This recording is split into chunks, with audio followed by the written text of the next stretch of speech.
Howdy everyone! My name is Bodin. And my name is Deona Vakiari. I'm Vann, and today we're going to be talking about the struggles of parking on college campuses. Group invites you to this demonstration on how we applied PMOPs to address the common challenges that many college students experience. Today we will be using the PMOP stages to address our problem, which are 1. Analyzing our issue in detail, 2. Brainstorming possible solutions, 3. Evaluating these options with a clear criteria, 4. Choosing the best one, and finally, recommending how we're going to implement it. Our mission demonstrates how teamwork-based problem solving creates meaningful improvements. So let's begin. The first step requires your group to precisely determine the problem they wish to address. The process requires comprehension of both the background elements and the context and scope of the problem. You ask questions like, what is the exact problem? Who is affected by it? Why is the problem happening, and how serious is it? College parking problems are a major challenge for many college students. There's a combination of overcrowding and poor planning that is always done on the university's part. Many colleges actually issue more parking permits than they have spots available, which leads to daily struggles for these college students arriving to class and to receive a spot. The problem is made worse by most students having classes during the same hours, causing traffic jams and full lots by mid-morning time when everyone is trying to get to school. University Stats discusses that Texas A&M University has 36,160 spots available to park. However, 76,633 students attend Texas A&M University each semester, leaving almost 40,473 students left without a spot if they just so happen to need one. This is also not including the staff and the professors, along with the office team that will also need a guaranteed spot to arrive to work efficiently and timely. The second step is the brainstorming step. The goal is to come up with as many possible solutions as possible, without judging or filtering them yet. All ideas are welcome, even the wild ones. According to the University of Business and an article titled 16 Parking and Transportation Solutions, one possible solution to our issue is for universities to not oversell parking passes as they have a history of doing. So for example, if you only have room for 30,000 students to park, don't sell 30,001, only sell 30,000, so you can ensure every student would get a parking spot. Next, our next solution would be to make public transportation easily accessible and also advertised, because many students don't even know universities offer this.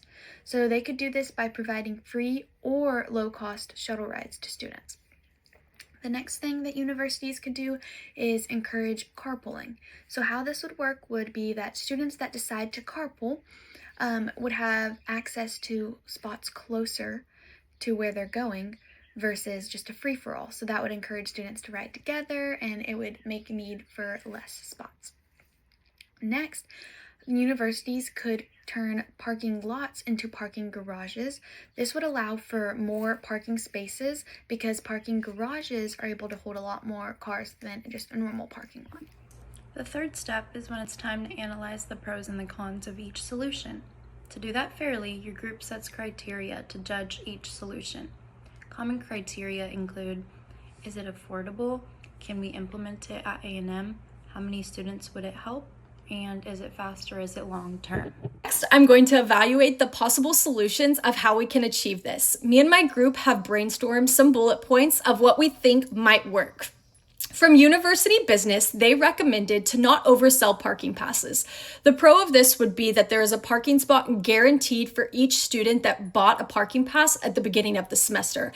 However, the cons of this would be that not every student would have the option to get a parking pass since there are limited spots, and the university would just lose money by not being able to sell as many parking passes as students that attend the university.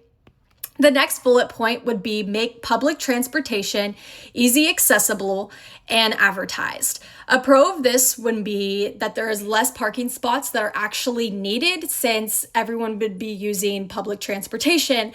However, a con of this would be students are having to leave a lot earlier in the morning to catch a bus, and students might have to purchase a bus pass, which is just going to cost them a little bit more money.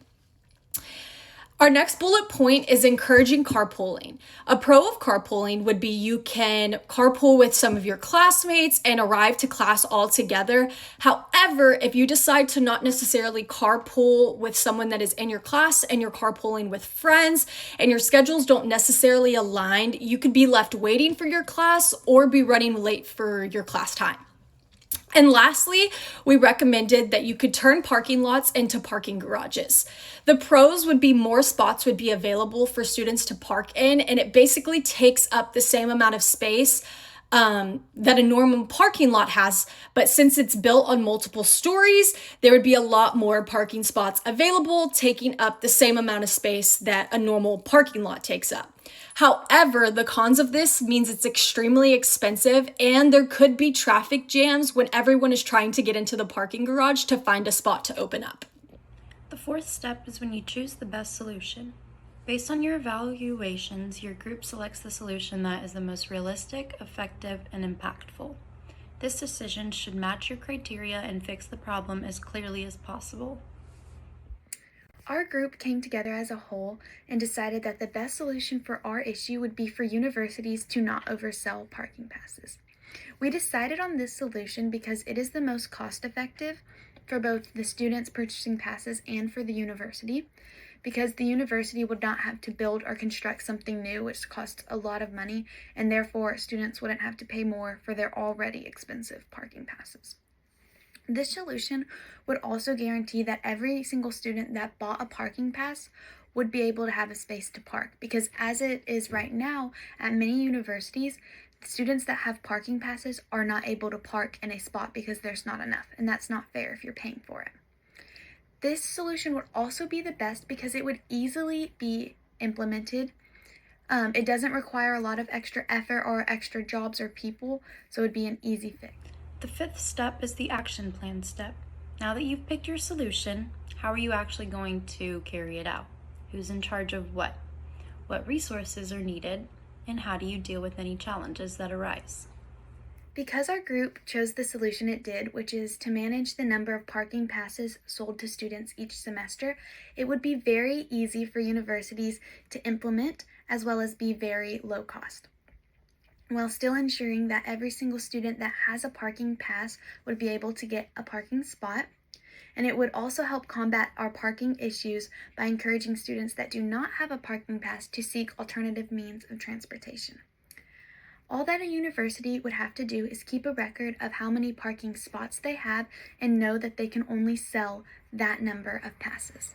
Lastly, we're going to tackle our action plan. There's 4 steps on how we think this can be achieved. Number 1 would be universities need to form a transportation and parking task force. This would include students, admin, and the parking services that are offered on campus for students. Number 2 is universities also need to put a capacity on the number of permits to match the number of spaces that are truly available and stop overselling these students from paying hundreds of dollars that are never guaranteed a spot on campus. Number 3 is universities also need to develop a wait list or a lottery system for fairness when all of these students are immediately trying to get online and purchase a parking spot the day they go up for sale.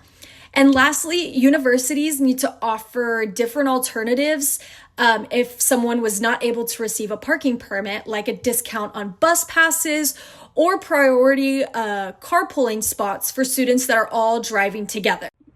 The PMOPS model enabled our team to analyze the typical college problem by examining it through different perspectives.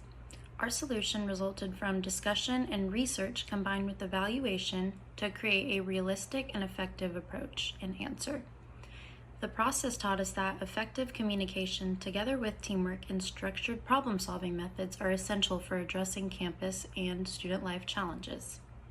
Our proposed solution aims to solve the problem while motivating students and school leaders to start taking action. The most important lesson from this process shows that student voices, combined with group collaboration, provide meaningful changes. We appreciate your attendance at our presentation.